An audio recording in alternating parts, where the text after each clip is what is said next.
Hello, bachcho. Let's read a given question. The question says the time period of a particle in SHM depends in general on dash, but it is independent of dash. Amplitude, force, constant, initial phase, mass, total energy. So, to understand the question, we need to understand about the key concept of the time period of a particle in SHM. या फिर हम ऐसा कहें कि condition for a particle to perform SHM. So that is what the key concept we need to discuss it over here. So जो important condition होती है for particle to perform SHM is that if we can express the motion in terms of F equals to minus kx, where F is the restoring force, k is the SHM constant and x is the displacement from the mean position, right? अगर इस तरीके के motion किसी भी motion को हम इस expression में एक्सप्रेस कर पा रहे हैं, so then we can say that motion will corresponds to और that motion will be a SHM. ठीक.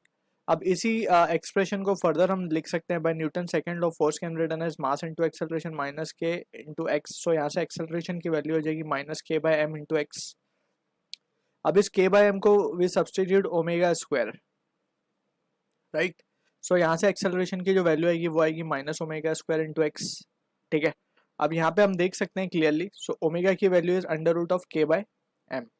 ठीक है. So this are the thing we need to be clear with regarding the condition of SHM. अब उसके बाद हम बात करते हैं थोड़े से दूसरे टर्म्स की. एम्पलीट्यूड की जब हम बात करते हैं तो amplitude is the maximum displacement of a particle from mean position. अगर हम मान लें कि particle is oscillating about on the horizontal axis about mean position at x equals to zero. So ये मीन पोजिशन हो जाएगी, तो यहाँ पे एक्स इक्वल्स टू प्लस है एंड यहाँ पे x is equals to minus है, will be correspondingly the two extreme positions, right. So यहाँ पे हम देख सकते हैं कि the distance of particle from mean position, the maximum displacement of particle from mean position, उसको हम कहते हैं एम्पलीट्यूड. ठीक है. सो ये हो गई बात एम्पलीट्यूड की. इनिशियल फेज की जब हम बात करें, सो पार्टिकल इनिशियल कहाँ था, that represents the initial phase. अगर हम डिस्प्लेसमेंट का इक्वेशन लिखे for a particle performing SHM, it is given by x equals to A sine omega t plus five. यहाँ पे ये जो five omega t plus five है, इसको हम कहते हैं फेज, राइट. और ये जो फाइव है जस्ट, इसको हम कहते हैं इनिशियल फेज,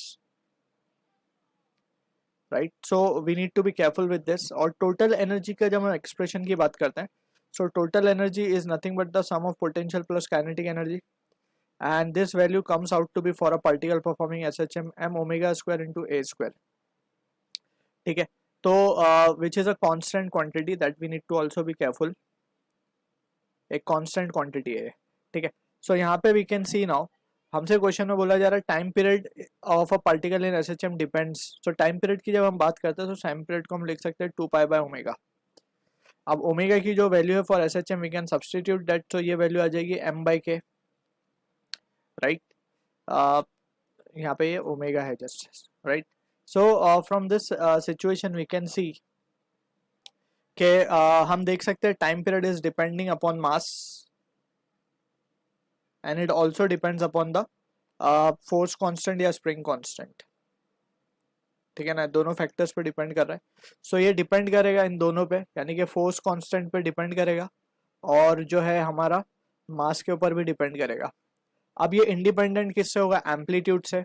एम्पलीट्यूड का टाइम पीरियड से कोई लेना देना नहीं है.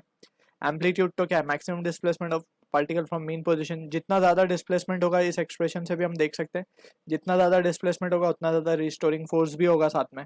सो amplitude will not be affected, वो इफेक्ट नहीं करेगा टाइम पीरियड को. So it is independent of amplitude. So we can say independent of amplitude. अब एम्पलीट्यूड ही टोटल एनर्जी का पार्ट है basically. So we can also say it will also not depend upon total energy, या फिर हम कहें कि independent होगा इससे. एंड फाइनली इनिशियल फेज से भी ये इंडिपेंडेंट है.